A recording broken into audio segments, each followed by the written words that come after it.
মানকর ইচ্ছেডানা নাট্য সমিতির উদ্যোগে নাট্য উৎসব পালিত হল মানকরের পল্লীমঙ্গল লাইব্রেরি প্রাঙ্গণে। জেলা ছাড়াও ভিন জেলা থেকে নাট্যদল এসে অনুষ্ঠানে যোগ দিয়েছেন। নাট্য সমিতির পক্ষে সঞ্জয় পরামানিক বলেন, শোভাযাত্রা করে উদ্বোধনী অনুষ্ঠানের সূচনা হয়েছে।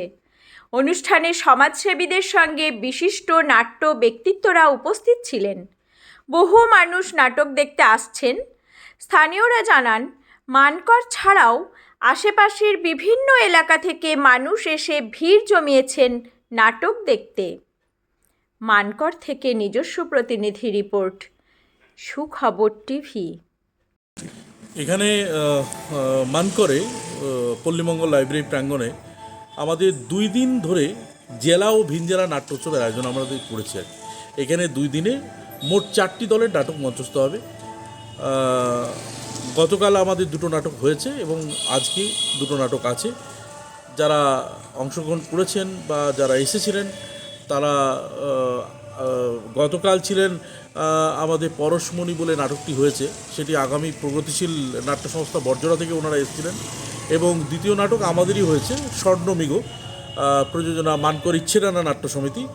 এবং আজ যে 2টি নাটক আছে তার প্রথম নাটকটি হচ্ছে বিতংশ, তারা এসছেন চন্দননগর থেকে, দর্পণ চন্দননগর।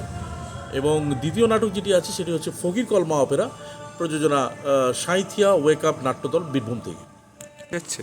হ্যাঁ, আসলে আমাদের নাট্য চর্চা এবং বিভিন্ন দিকে সাংস্কৃতিক চর্চাকে আরও দৃঢ় করার জন্য এই মানকর ইচ্ছেডানা নাট্য সমিতির এই আয়োজন। উদ্বোধনী অনুষ্ঠানে কালকে আমাদের মধ্যে উপস্থিত ছিলেন মঙ্গল রবিদাস, বিশিষ্ট সমাজসেবী, এবং আমাদের পঞ্চায়েতের প্রধান ডালিয়া লাহা, এবং আমাদের বিশেষ নাট্য ব্যক্তিত্ব ছিলেন রামকৃষ্ণ বরাট এবং উদয় শঙ্কর মুখোপাধ্যায়, তিনিও নাট্য নির্দেশক এবং নাট্য পরিচালক। হ্যাঁ, আমাদের ওইটা মানে অ্যাকচুয়ালি আমরা পদযাত্রা শুরু করেছিলাম বিভিন্ন ঢাক এবং একটু ক্রমিক চরিত্র নিয়ে, তারপরে আদিবাসী নৃত্য ছিল এবং এটাতে আমরা পদযাত্রা করেছিলাম আর কি, তাদেরকে নিয়ে করছেন। আজকেও ভিড় কালকের মতনই হবে।